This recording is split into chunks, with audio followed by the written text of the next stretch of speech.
Shovel Knight is a pretty sweet modernization of the old school action platformer. It's got a quick pace, tight controls, and level design that's like, yo, here's a new mechanic, then you go perfect it, and then oh yeah, at the end there's a boss fight. And of course the boss fights are pretty dang awesome, and there's all kinds of secrets to find and these little trinkets to use and stuff, and it was definitely a pretty dang fun time. But now we've got the Plague of Shadows DLC, and I'm pretty sure it's the best DLC for a game I've ever experienced. Let's break it down. Shovel Knight Plague of Shadows is an alternate campaign which tells the adorable story of Plague Knight and his quest for ultimate power in the form of a potion. I say adorable because he's a tiny, awkward alchemist man who totally has a thing for his research assistant. Talk about chemistry, boom! For real though, boom. Plague Knight lacks a shovel with which to go pogo, so instead, he uses the magic of science to propel himself upward with explosive charge bursts and bomb throws. Shovel Knight Plague of Shadows gives you a vastly different experience from the vanilla game. But is it rated S? Downloadable content can be so many different things these days that it's impossible just to talk about DLC. You have to talk about certain kinds of DLC. So in this case, we're going to be talking about expansions, or game expanding DLC, whatever. It's gameplay, that's new, that's what this is, and that's what we are going to talk about.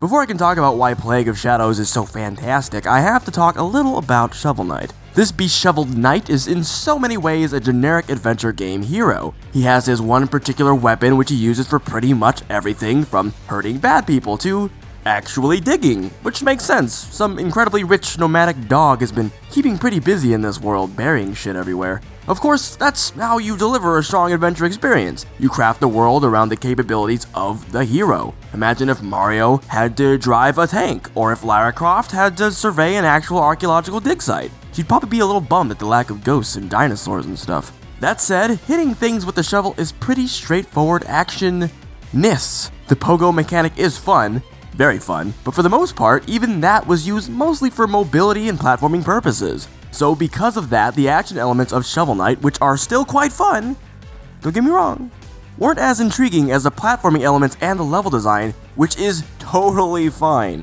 because those parts were fantastic.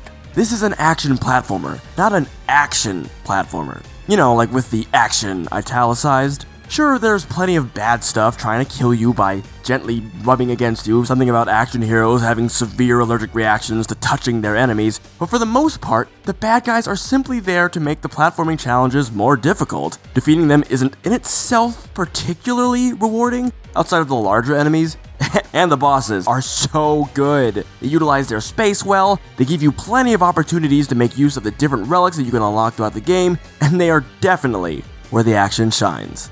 We'll come back to Shovel Knight later. I just wanted to bring him up and the limitations of the shovel so that you can really appreciate the awesomeness that is bomb crafting.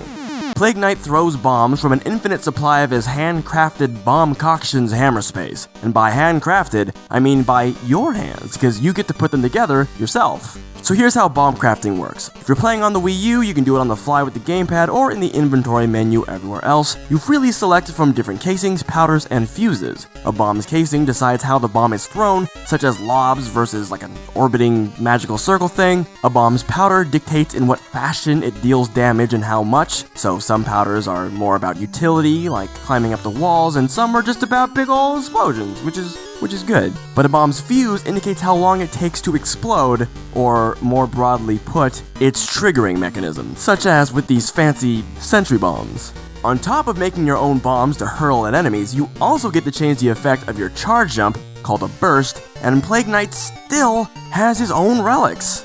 Yeah, well, sorta. He thinks relics are completely stupid, so he trades them to Chester for Arcana instead, which he thinks are completely awesome. Let's be real though, him and Shovel Knight are both total nerds either way, so I don't know why he'd bother insulting another's preferred magical instruments, but some people are just insecure like that. To recap, you can customize 3 aspects of Plague Knight's main weapon, his jump mechanic, and he still has Arcana, which are basically relics, you can choose from. It's like Chipotle for explosions. Shovel Knight's arsenal simply consists of his shovel, the couple upgrades he gets for its abilities, and 12 relics, 2 of which are cups. Now, it's all well and good to have cool, customizable elements in your game, but if there isn't any reason or reward to messing around with them and playing the way you want, then why are they there? There'd be no reason. So, the level design will dictate whether or not there are enough fun opportunities to change things up and actually get something out of that. One of the main stipulations of the Plague of Shadows DLC is that the levels are composed of recycled elements and assets, so that means you'll fight the same bosses through all the same levels, except for Plague Knight because you are him. But you still go through his level though, cause somebody infiltrated it while you were off creating a new game. Don't be so irresponsible next time.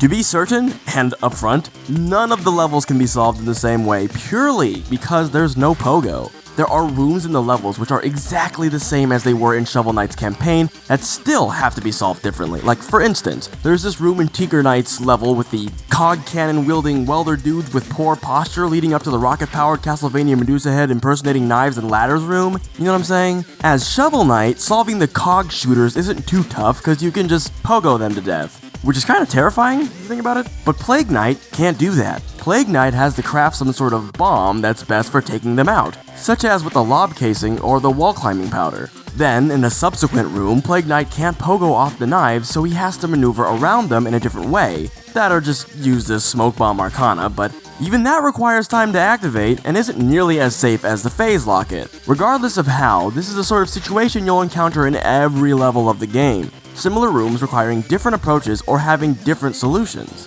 In fact, Plague of Shadows is arguably more difficult than Shovel Knight's campaign overall because he has even less of a safety net. It's more like a safety napkin. Until you get the VAT Arcana anyway, then it's more like a safety boat. Since the game was originally designed around avoiding pitfalls via the pogo mechanic, there are tons of pitfalls that are just open now. They're much pittier falls. Where once platforming challenges typically consisted of smaller movements, now your jump arc is so large that you have to commit to bigger moves at a time. It's all very tactile, so I won't get into it. Just know that, as you can see in the footage, Plague of Shadows requires far more precise jumps and timing than Shovel Knight does. More science, more precision. I think it makes perfect sense. So what do all those fancy words have to do with whether or not Plague Knight's arsenal is well implemented? Hell, everything. In Shovel Knight, you pretty much have two options for every challenge. Use the shovel attacks and pogo to progress, or use relics. Is that a problem? No, it's awesome, because it's done in so many different and intriguing ways. In Plague Knight, you still only have the main weapon, bombs and bursts, and the magical thing, Arcana. The difference being the customization of the bombs means solving problems with bombs is a much more diverse experience. In many cases, enemy placements and attack styles warrant the use of entirely different bomb setups in terms of efficiency. Since Plague Knight has range that Shovel Knight really didn't outside of a couple of his relics, in general the enemies are placed a little more deviously. You'll have to find ways of, in quick succession, burst jumping, bombing enemies, and then following up with more jumps or otherwise platforming. Of course, you can run through the whole game without any upgrades if you want to be some kind of bamf, but outside of that, there's a lot to experiment with. Okay, pardon the Sunderian pun, but it's also a perfect one. When it comes to level and combat design, this DLC about a maniacal chemist is about experimentation. It's easy to confuse that with trial and error, but instead of the game being rigid and punishing, it maintains its grueling difficulty while still being open and inviting. In this way, Plague of Shadows reminds me of games like Kirby, Nightmare, and Dreamland. Each section of each level has a power-up you should use, but you can use whatever you want. Beat the game your way or beat it as the game intended. The choice is yours, and both games are all the better for it. Going from the rigid and arguably limited feature set of the shovel to the expansive and customizable one of the bomb crafting system makes this DLC totally different from the main game, and that is the kind of thing that expansions should be. Not just necessarily more and better, but different, and that is something that I will absolutely call Rated S. And I will also, retroactively, because I didn't last year, call Shovel Knight Rated S. But I like Plague of Shadows better. Hello everybody, and thank you for watching my video. I hope you enjoyed it because I enjoyed making it, and for some reason I've decided to go completely like Kirby bonkers with this end slate. So, you know, there's a Kirby video over there by Austin, aka Broken to Eruption. There's a Kirby video over there. It's by Nick from Extra Life. And then also I've been streaming a lot lately, and I plan to keep doing that. So check out the playlist for all the stream archives in the thing. Okay, bye.